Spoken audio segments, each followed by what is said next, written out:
میرا نام سر شاہد ہے اور میں ایک اسٹوڈنٹ ہوں، کمپیوٹر کا بھی اور اکاؤنٹس کا بھی۔ میں حال ہی میں یوں سمجھیے کہ قرآن پاک کی طرف رجوع کیا میں نے اور اس کو سمجھنے کی کوشش کر رہا ہوں، لیکن ایک عجیب سی بات یہ آ رہی ہے کہ اتنا زیادہ میٹر موجود ہے قرآن پاک کو سمجھنے کے لیے بھی کہ اس کے کوئی بنیادی اصول سمجھ میں نہیں آ رہے ہیں کہ انڈرسٹینڈنگ اس کو کیسے کرنی چاہیے، سٹیپ وائز کس طرح اس کو سمجھنا چاہیے، آیا کہ ناظرہ اس کو کرنا چاہیے، احادیث سے اس کو سمجھنا چاہیے یا کیسے؟ کیونکہ اگر ہم احادیث کو بھی اٹھا لیتے ہیں پڑھتے ہیں تو کچھ علماء کہتے ہیں جی کہ احادیث کے بارے میں بھی یہ ہے کہ کچھ ضعیف ہیں یا حسن ہیں یا اس کا مطلب کسی خاص وقت کے لیے تھا۔ تو ایک عجیب سا مطلب کہ ذہن کے اندر ایک وہ تلاطم ہو جاتا ہے کہ آدمی کرے کیا کرے، کس طریقے سے اس کو مطلب کہ انڈرسٹینڈ کرنے کی کوشش کرے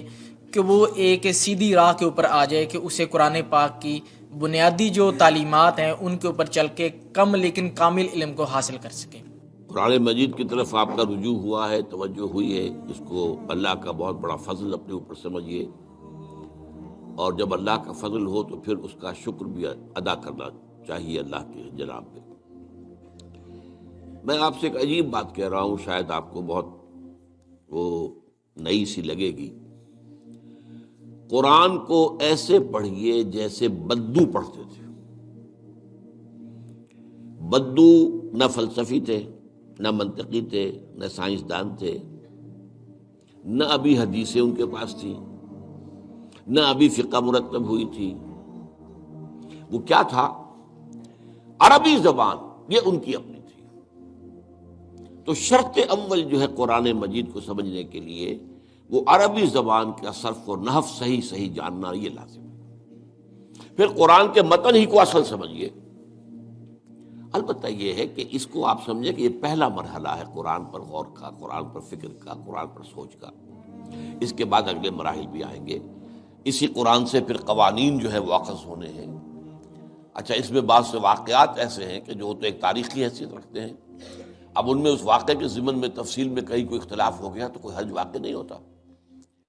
ابھی میں مثال دیا کرتا ہوں کہ میں چند جملے ابھی آپ کے سامنے یہاں ادا کروں اور پھر 10 منٹ کے بعد پوچھا جائے آپ سے تو ہر شخص جو ہے اس کو کہے گا، وہ جواب جو میرا دے گا وہ مختلف ہوگا، اس کا اس میں اس کی اپنی بات بھی شامل ہو جائے گی، اور سوچ میری بات سنتے ہوئے بھی جو اس کا سبجیکٹو مائنڈ ہے وہ اس کے اندر اس وقت حاضر ہوگا، وہ اس سے اس کوئی نہ کوئی نتیجہ از خود اپنی اس سبجیکٹو مائنڈ کے حوالے سے حاصل کرے گا، وہ بیان کرے گا۔ تو ان چیزوں میں احادیث میں اگر کوئی اختلاف بھی ہو جائے تو اس میں پریشان ہونے کی ضرورت نہیں ہے۔ ابھی ہمارے ہاں یہ جمعے کے اجتماعات میں حدیث جبرائیل جو ام السنہ کہلاتی ہے، جیسے سورہ فاتحہ ام القرآن ہے، ایسے حدیث جبرائیل ام السنہ ہے، سنت کی جڑ اور ماں۔ اب اس کی جو روایات آئی ہیں اس میں مختلف اختلاف ہے، الفاظ کا اختلاف ہے، ایسنس ایک ہے، مفہوم ایک ہے، الفاظ میں بڑا فرق ہے، تفاصیل کا فرق ہے۔ تو اس حوالے سے اس میں گھبرانے کی ضرورت نہیں ہے۔ پھر یہ کہ فقہی معاملات کے اندر اختلافات ہو گئے، وہ بھی نیچرل ہیں۔ آپ کو معلوم ہے کہ ایک ہی مقدمہ ہوتا ہے، 8 جج بیٹھے ہوئے ہیں ایک بینچ پر، 5 کا فیصلہ ایک ہے، 3 کا ایک ہے،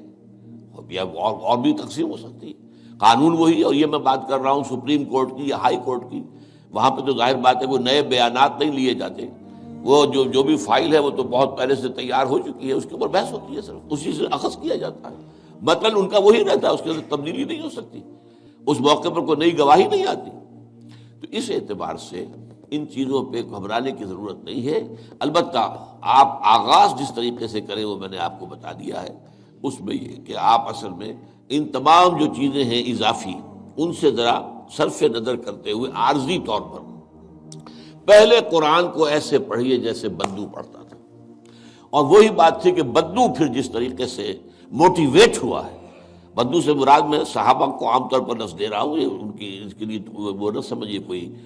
توہین کی بات ہے، مطلب یہ کہ میں اس معنی میں کہہ رہا ہوں کہ وہ لوگ فلسفی نہیں تھے، کوئی پڑھے لکھے لوگ نہیں تھے، بلکہ امت کا نام ہی ہے یہ جو ہے امیین، ان پڑھ لوگ، ان پڑھ، ان لیٹرڈ ون، حضور کی شان بھی یہی ہے، امی ہے۔ تو انہوں نے قرآن کو جس طور سے سمجھا ہے وہ ہے بہترین طریقہ قرآن کو سمجھنے کا، اور اسی سے پھر وہ صحیح موٹیویشن ہوتی ہے کہ انہوں نے تن من دھن سب لگا دیا اللہ کے دین کے لیے اور اللہ کے دین کو غالب کر دیا۔ بحثوں میں پڑھ کر